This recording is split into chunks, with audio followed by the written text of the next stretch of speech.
The house was supposed to be calm that night, but instead it turned into a circus. Everyone froze when Kara screamed, pointing toward Gino's luggage. The air felt charged, like static before a storm. Someone whispered that Jasmine had hidden her own underwear in his bag on the first night. And now, days later, the whole group wanted proof. Gino hesitated, red-faced, but curiosity won. He unzipped the bag slowly, knowing the eyes of the entire house were on him. The moment he pulled them out, the room erupted. Shock, laughter, disgust, every emotion collided at once. People couldn't believe it. 4 days had passed. Why were they still there? Someone joked they looked wet, and that maybe Gino had been a little too attached to his memories. Kara, never one to miss her cue, shouted that Gino should wear them over his shorts for the rest of the night. It was cruel but funny in that messy, reality TV way that makes you laugh even when you shouldn't. Gino's face twisted into something between embarrassment and fury, but he still didn't snap. That restraint said more than words ever could. The laughter grew meaner. Jasmine sat quietly, pretending not to care, but everyone noticed her jaw tighten. The prank she started to keep control had turned against her. This was supposed to make Gino look desperate, not humiliated. Still, she smirked when Kara doubled down, egging Gino on. The group had transformed into a mob, feeding on chaos, acting like this wasn't two people's real pain playing out in front of them. Gino finally muttered that he hadn't touched anything. His voice shook. You could tell he felt stripped of dignity. The same man who once bragged about being in charge of his relationship now stood small and quiet. His silence was his only defense. People laughed harder. Jasmine pretended to scroll through her phone, like none of this mattered. But her eyes told a different story. Behind that fake calm, she was furious that her control over him was slipping. What made the scene so bizarre was how much everyone enjoyed it. It wasn't just about the panties, it was about dominance, revenge, and the thrill of watching someone break on camera. This moment wasn't funny anymore. It was uncomfortable, exposing something rotten between them. Every glance, every giggle carried judgment. Gino tried to laugh along, but it came out hollow. Even the producers stayed quiet, letting the humiliation breathe, because that's good TV. People forget that these couples live on attention. When love turns into a performance, pain becomes entertainment. And in that moment, Gino and Jasmine weren't lovers. They were rivals trapped in a show they created together. He wanted peace. She wanted power. And everyone else wanted ratings. Some secrets start as jokes, but end up revealing everything you never wanted people to see. When the laughter finally died down, Gino zipped the bag and walked out. The silence he left behind felt heavier than all the noise before it. Jasmine stared at the floor, chewing her lip, pretending not to care. But the truth was written across her face. Whatever game she started had gone too far. And this, everyone sensed, was only the beginning of what would soon explode. The next morning the house was quiet, but the silence wasn't peace, it was tension simmering under politeness. Everyone avoided Gino's eyes, like guilt could be contagious. Jasmine sat in the corner with her coffee, her nails tapping the cup in rhythm with her thoughts. The night before had left a mark on everyone, but especially her. She looked calm, but her pride was bruised. Losing control of the story scared her more than losing Gino ever could. Gino didn't say much. He packed slowly, folding clothes that probably didn't need folding, just to avoid looking at her. The man who once chased Jasmine across continents now seemed distant, drained. You could see him replaying last night, trying to figure out where the laughter ended and the cruelty began. It's strange how love can turn into a power game, where the goal stops being happiness and becomes humiliation. Kara whispered to one of the others that Gino should have stood up for himself. Someone else said Jasmine had gone too far this time. The gossip felt safer than silence. Everyone pretended they were commentators, not witnesses to a slow emotional crash. It's easy to analyze someone else's heartbreak when it isn't yours. Jasmine finally spoke, her voice steady but sharp. She told the group that Gino deserved it for how he'd treated her in the past. That line hit like a knife. It revealed the truth, this wasn't a joke to her. It was payback. Every dig, every eye roll, every smirk had been a way to even the score. But revenge doesn't heal, it just changes who's holding the knife. Gino looked at her, expression blank. That stillness was scarier than anger. He had moved past outrage into something colder, resignation. When someone stops reacting, it means they've stopped hoping for change. Jasmine wanted a fight. She wanted his jealousy to prove he still cared. But all she got was silence. That silence was her punishment. What makes these relationships so addictive to watch is how real they feel when they break. You see pieces of your own past in their pain, the pride, the confusion, the fear of being the one who cared more. Jasmine's control had kept her feeling safe, but now it was slipping. And the more she tried to reclaim it, the more unhinged she seemed. She turned to Kara and said, almost laughing, that she used to be obsessed with Gino. You could tell she wanted someone to agree, to say it was okay to move on. But no one did. The room felt awkward. They'd seen too much to play along. Gino, quietly zipping another bag, said he didn't believe she ever loved him anyway. That one sentence was like pulling a pin from a grenade. Sometimes it's not the fight that ends love, it's the moment one person stops believing it ever existed. Jasmine's face cracked for a split second, and in that break you saw everything she tried to hide. The heartbreak, the pride, the fear. She wanted to scream that she did love him, that she still does. But instead, she smiled. That fake smile women give when they're bleeding inside but refuse to show it.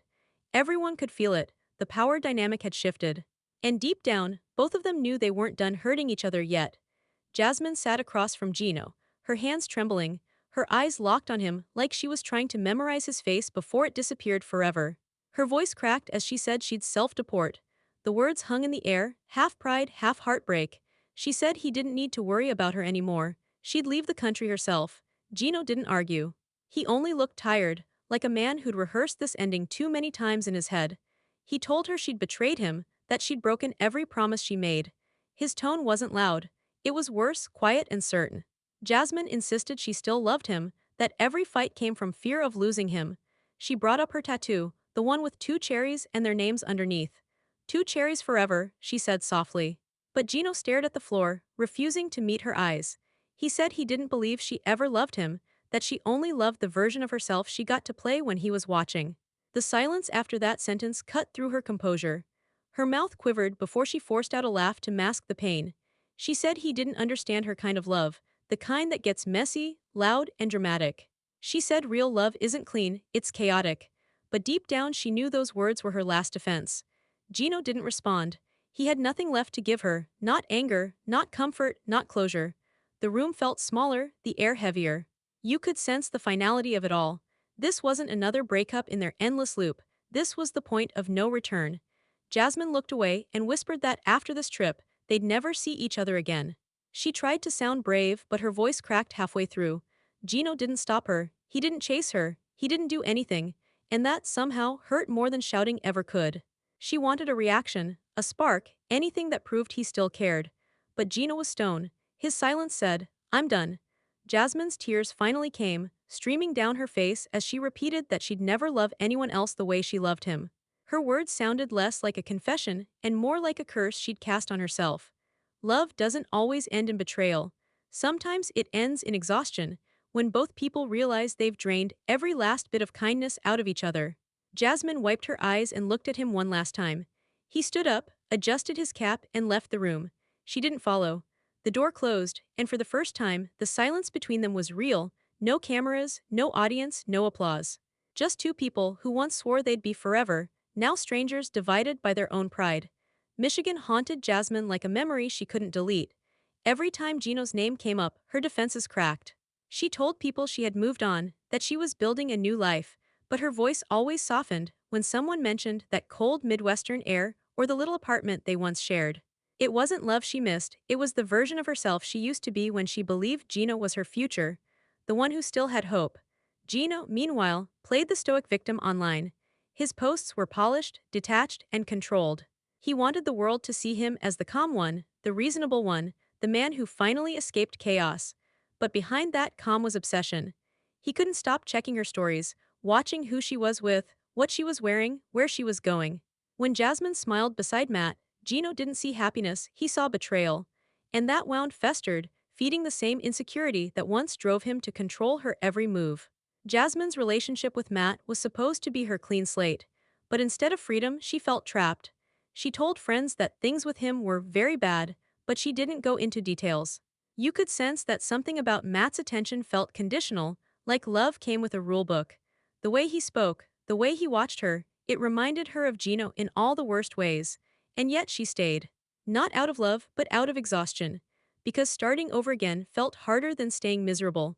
When Gino saw them together, laughing on camera, he told a friend Jasmine looked happy with Matt. He said it like a challenge, like he wanted someone to confirm it so he could finally stop caring. But Jasmine denied it every time. She said he had no idea what was really going on. She said what people saw online wasn't real, that behind those smiles was constant fighting and guilt. It's strange how people can lie to each other for years and still get jealous when the other lies better. That night, Jasmine sat outside scrolling through old photos of Michigan. Her tone changed when she spoke about Gino, now less angry, more mournful. She admitted that despite everything, she still thought about him. About how he'd pick her up at the airport, how he'd stare at her with the same confused mix of love and fear. She missed being wanted, even if it was toxic. Sometimes missing someone isn't about love. It's about missing the version of yourself that still believed you deserved it. The next day, she mentioned Michigan to Matt. Her voice was casual, but her eyes gave her away. She said she wanted to visit just to see some friends. Matt didn't believe her. He could tell Gino's ghost wasn't gone, it was living rent-free in both their heads. And that's when the real unraveling began, quietly, like a thread being pulled from the edge of a sweater. Matt thought he'd won when Jasmine chose him. At first, it looked like a victory, the new man rescuing the woman who had been humiliated on TV. But soon, he realized she hadn't chosen him at all. She'd escaped Gino, not fallen for Matt. Every time he caught her spacing out, her mind was somewhere else, and he knew exactly where. The jealousy started small, disguised as jokes. Then it turned sharp. He'd say things like, "Gino would never handle you," trying to sound playful, but his tone gave away the resentment beneath. Jasmine brushed it off at first. She was good at pretending, but even she couldn't hide how trapped she felt. The relationship had become a continuation of everything she thought she'd escaped: control, suspicion, emotional debt. She told Matt that he made her feel small, that he treated her like a prize he didn't trust himself to keep. He laughed it off, but that laugh wasn't comfort, it was power. Matt liked being the one in charge. He liked knowing Jasmine needed him, even if only to stay afloat. When Gino's name came up, things got worse. Matt accused her of romanticizing her ex. Jasmine denied it, but her voice always cracked when she said Gino's name. "You can't fake that kind of pain." Matt started watching her phone, questioning her late replies, hinting that maybe she wasn't over it. And he was right, she wasn't, because Jasmine didn't know how to love without chaos. Peace scared her more than heartbreak. Gino, on the other hand, stayed quiet publicly, but privately he was seething. He told friends Jasmine had thrown away their marriage for a rebound that wouldn't last. He believed she was playing the victim while living happily with someone new. But Gino's idea of happy was still about possession, not peace. He didn't want her back, he wanted her to regret leaving. Meanwhile, Jasmine's patience started to crumble. She confided to a friend that she felt forced to be with Matt. That she didn't really want to, but it was easier than starting over. She said she wasn't even sure she wanted to be with him now. Those words hung heavy because they weren't just about Matt, they were about the cycle she couldn't escape. When someone feels trapped between two versions of love, one toxic and one empty, they stop believing either can save them. Matt noticed her distance. He'd catch her scrolling through old photos, sometimes smiling softly at pictures that didn't include him. One night, after a tense argument, he asked if she still had feelings for Gino. Jasmine didn't deny it outright. She said she didn't know, that maybe part of her still did, that maybe she'd never stopped. She said she missed the version of herself that existed when Gino loved her, even if that love hurt. Matt went quiet after that, he knew what she meant. And Jasmine, without saying another word, picked up her phone, opened a map, and searched for flights to Michigan. Matt couldn't sleep. The thought kept circling his head like a storm he couldn't escape. What if the baby wasn't his? He'd never said it out loud before, but the doubt had been growing, inch by inch, every time Jasmine left for New York. He replayed every visit, every unexplained phone call, every time she mentioned her ex, Dane. The way she said his name wasn't neutral, it carried history, heat, and unfinished business. He told himself he was being paranoid, but paranoia doesn't come from nowhere. Jasmine had a pattern: when she got angry, she'd bring up Dane, almost like she wanted to hurt Matt on purpose. Once, in a moment of sarcasm, she said the baby wasn't even his, that it was Gino's. She laughed after saying it, but the damage was done. The look on Matt's face said it all. You don't joke about that when someone's already breaking inside. Jasmine later told a friend she only said it because she was mad, because she wanted him to feel the pain she felt every time he made her doubt herself. But words have a way of sticking. That one joke turned into a question that wouldn't die. Was she telling the truth then, and lying now? Matt started to spiral. He said if the baby wasn't his, he'd look like a fool in front of everyone. If it was his, he'd be stuck with Jasmine forever. Either way, he felt doomed. You could see the fear in his face during confessionals, part heartbreak, part ego. For him, this wasn't just about love, it was about pride. The idea that another man might have claimed something he thought was his made him unravel. Jasmine sensed the shift. His questions became sharper, his tone colder, every glance felt like an interrogation. She said he was acting crazy, that she'd never do something like that. But her defensiveness only made him more suspicious. He wanted a DNA test. He wanted proof. He wanted control. The same control Gino once tried to have over her. And suddenly, Jasmine realized she'd become trapped in the same pattern again. Different man, same prison. She lashed out, saying he didn't trust her, that he was trying to make her feel guilty for things she didn't do. But deep down, she knew part of this was her fault too. The sarcasm, the emotional games, the constant references to exes, they all blurred the truth until nobody knew what was real anymore. When anger becomes a weapon, truth is the first casualty. Matt sat in silence, staring at the floor, his mind racing between jealousy and self-pity. Jasmine looked at him, eyes swollen from crying, but there was something else there too, resentment. She wasn't sad anymore, she was tired. Tired of proving herself, tired of apologizing for pain she didn't always cause. In another life, she might have begged him to believe her. But now, she simply stood up and walked away. The door closed behind her, and Matt exhaled like he'd been holding his breath for weeks. The camera caught him whispering that he was deep in the poop. It wasn't elegant, but it was honest. He finally saw the truth. He wasn't the victim of Jasmine's chaos, he was addicted to it. By the time the dust settled, Jasmine had stopped pretending she was fine. Her makeup couldn't hide the exhaustion anymore. Her voice lost its usual fire, replaced by something quieter, heavier. She told a friend she felt used, that she'd traded one form of chaos for another. Matt wasn't her savior. He was a mirror, reflecting every bad decision she thought she'd escaped. The relationship had turned into a rerun of all the old pain, just with better lighting and new lies. Then came the rumor that cracked the last bit of stability she had. Matt's mother supposedly told her about a girl named Elizabeth, a Romanian woman Matt had been talking to when Jasmine first moved in. The story went that Matt's mom always thought he and Elizabeth would end up together.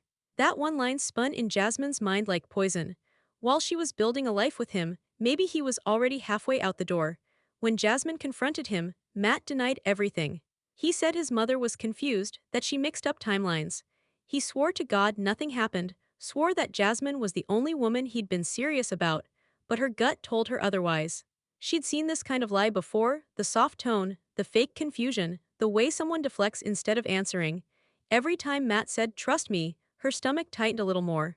She told him that if their relationship was open, it had to be honest. That any extra partner should at least be single, not someone's girlfriend. She'd made that rule herself, trying to protect her heart while pretending she could handle freedom. But Matt broke that rule too. Jasmine said he'd told her he was single when he wasn't. That he'd been seeing Elizabeth the whole time, lying to her face while preaching honesty. Matt laughed when she said it, not a funny laugh, an arrogant one. The kind that says, "You should have known who I was." Jasmine's face hardened. She realized she'd fallen for the same story twice. Gino had lied to control her, Matt had lied to impress her. Different packaging, same manipulation. Jasmine's words turned bitter. She said she thought Matt was the perfect guy, the one who'd show her what real love looked like. But now she saw him for what he was, a gym boy who liked being chased, who liked the drama he pretended to hate. She said she hated him for wasting her time, for making her believe she could heal in a relationship built on deception. Matt stayed quiet, letting her vent. It wasn't guilt keeping him silent, it was calculation. He was already rewriting the story in his head, turning himself into the victim before she could. Jasmine noticed it, and it made her shake with anger. She was done crying, now she wanted answers. Sometimes the truth doesn't set you free, it just shows you how long you've been stuck. That night, Jasmine sat alone outside, the glow of her phone lighting her face.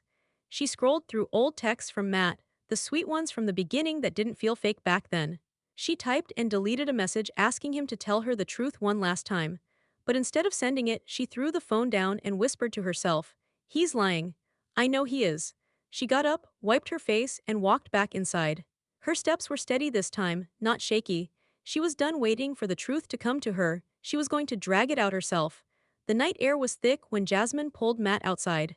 Her voice was cold, sharp, the kind that cuts through excuses before they even start. She didn't bother with pleasantries. She asked him point blank if he had been sleeping with Elizabeth. Matt's smirk faded for the first time. He looked caught, eyes darting around like he was searching for the right lie to land on. He said, "Possibly," then shrugged, adding he wasn't dating anyone. It was the kind of half-truth people tell when the full one would burn them. Jasmine's face twisted in disbelief. She repeated the question, slower this time, as if his hesitation might somehow turn into honesty. Were you having sex with Elizabeth, yes or no? Matt shifted his weight, rubbed his jaw, and said something about not remembering the timeline. He was dodging, not forgetting. He admitted later that he might have been seeing her when he and Jasmine first got serious. Jasmine froze. That one word, seeing, hit harder than a confession. The producers off camera asked who Elizabeth was, and Matt laughed, calling her a girl he hung out with. He tried to make it sound casual, harmless. But then, when pushed, he said he'd actually considered moving in with her for a while. That detail changed everything. Jasmine's lips parted in shock. She realized she had been living with a man who'd nearly given her spot to someone else. She asked if he would have done it if she hadn't moved in. Matt shrugged again. Probably. It wasn't just betrayal, it was humiliation. The same humiliation Gino once felt, now returned full circle. You could see Jasmine's mind breaking open in real time. She whispered, "You lied to me." He said everyone lies at the beginning. Then he smiled, proud of his own audacity. That smile was the moment everything between them officially died. Matt started talking like he was giving a seminar on his past. He bragged about juggling 5 or 6 women at once, about how they'd fall in love and chase him around. He said he wasn't happy doing it, that he was hoed out, like that made it noble. It didn't, it made it worse. His tone wasn't remorseful, it was nostalgic. He sounded like a man missing his chaos. Jasmine listened quietly, her hands clenched. The silence after his confession was heavy. She didn't cry this time, she didn't yell, she'd already lost too much energy to anger. When someone shows you exactly who they are, it doesn't shock you, it drains you. She told him she was done, that she couldn't respect a man who treated love like a competition. Sometimes people don't cheat because they're unhappy. They cheat because they can't stand being ordinary. Matt didn't stop her when she turned to leave. He watched her walk away, eyes blank, hands in his pockets like none of this mattered. For once, Jasmine didn't look back. She walked past the cameras, past the producers, into the dark hallway, her steps echoing like closure. Inside, Matt muttered something about how she'd overreacted, already rewriting the story to make himself the hero. But outside, Jasmine knew she'd finally hit the point Gino once reached, when disappointment turns into clarity. There was no saving this, only surviving it. The next morning felt like the calm after a tornado. The air was heavy, thick with all the things left unsaid. Jasmine sat on the couch, motionless, scrolling through her phone without seeing a single thing on the screen. Matt moved around the apartment like a ghost, opening drawers, closing them again, making noise just to fill the silence. The energy between them had changed. It wasn't explosive anymore, it was poisonous and quiet. Matt finally broke the stillness. He said they needed to talk, that he couldn't live like this. His voice was calm, almost too calm, the way people sound when they've already made a decision but haven't said it yet. Jasmine didn't respond at first. She looked up slowly and asked what he wanted her to say, that she forgave him. That she'd pretend it didn't happen. He said he wasn't asking for forgiveness, just clarity. The word clarity made her laugh. She told him if he wanted clarity, he should start by being honest, not rehearsed. He took a deep breath and said what he'd been holding in. He was done waiting for the lease to end. He said if she wanted to stay, fine, but he was leaving. He couldn't take the constant tension, the jealousy, the emotional games. He said it like he was freeing himself from something toxic, but his tone betrayed him. It wasn't freedom he wanted, it was control. He wanted to be the one walking away this time. Jasmine stared at him, her eyes glassy but unreadable. She didn't beg him to stay. Instead, she told him she wasn't going anywhere. Not yet. She said she'd stay until she decided she was ready to leave, not when he did. Her words weren't loud, but they were firm. It was her last attempt to reclaim power in a house where she'd already lost it. Matt turned, jaw tight. He said he was deep in the poop, that everything had turned into a nightmare he couldn't wake up from. She smirked, asked if he'd thought about that before lying to her face. It was venom disguised as humor, and it hit him right where she wanted. For a moment his mask cracked. He shouted that she was never satisfied, that every man who loved her ended up broken. Jasmine didn't argue. She simply said maybe they were never men strong enough to handle her. That line hung in the air like smoke. It wasn't arrogance, it was heartbreak disguised as pride. Sometimes revenge feels like love, until it leaves you with nothing left to win. Matt walked toward the door, saying he was done fighting. She called after him, not to stop him, but to twist the knife. She said maybe Gino would have stayed. The mention of that name made him stop for a second. He looked back at her, eyes hard, then left without another word. The door slammed, echoing through the apartment like a full stop at the end of a long sentence. Jasmine sank into the couch, her face blank. For the first time, there was no rage left in her, only silence. The kind that comes when you finally realize the fight you were trying to win ended hours ago. The house was quiet again, the kind of silence that only comes after everything's already been said. Jasmine stood by the window, staring at nothing, replaying every moment that had led here. The laughter, the fights, the accusations, all of it blurred into a single thought: how did love turn into this? She picked up her phone, scrolled through old pictures of her and Gino, then of her and Matt. Two different faces, same story. Her reflection in the glass looked tired, but not defeated. For the first time, her expression wasn't about anger or fear, it was clarity. She started recording a short message for her followers. Her tone was calm, almost peaceful. She said she'd made mistakes, that she'd been loyal to people who weren't loyal to her. She said she was done proving her worth through pain. It didn't sound like a performance, it sounded like surrender. Not to defeat, but to truth. The kind that doesn't need to be justified anymore. Matt hadn't come back. He sent a few messages that night, long ones filled with excuses and self-pity. Jasmine didn't reply. She'd learned that some arguments only exist to keep you tied to the person who hurt you. Silence, this time, was her closure. Gino's name popped up in her head again, his quiet tone, his patience, his pride. She realized she missed the person she thought he was, not the man he turned out to be. And that difference mattered. Gino, somewhere back in Michigan, probably thought he'd won by walking away first, but he didn't. Because Jasmine had finally done what neither of them could before she stopped running. The chaos had burned itself out, leaving only truth behind. That truth was ugly, but it was real. Healing doesn't always look powerful. Sometimes it's the moment you decide not to explain yourself anymore. Jasmine took off the necklace she'd worn since Gino gave it to her and set it on the table. She didn't throw it, didn't break it, didn't dramatize it. She simply let it go. Then she closed the door, turned off the lights and sat in the dark. For once, the silence didn't feel empty. It felt earned. The next morning, when producers asked what was next for her, she smiled faintly. She said she didn't know. Maybe she'd go back to Panama. Maybe she'd stay. Maybe she'd finally take care of herself instead of another man. She didn't need a plan, she needed peace. Sabrina voice came in over the footage, steady and empathetic, pulling everything together. She spoke about how love, when twisted by insecurity, turns people into versions of themselves they don't even recognize. About how fame doesn't heal heartbreak, it just records it. And how, in the world of 90-Day Fiancé, no one ever truly wins, they just survive the edit. And as Jasmine walked out into the morning light, the camera lingered for a moment, catching something raw, a woman finally stepping out of a story that had consumed her. Sabrina's voice softened. She said maybe Gino will move on, maybe Matt will repeat his mistakes, and maybe Jasmine will finally find a kind of love that doesn't need chaos to feel alive. Then, with a slow breath and a knowing tone, she added, and if you think this is where it ends, wait till you see what Gino did next when the cameras stopped rolling.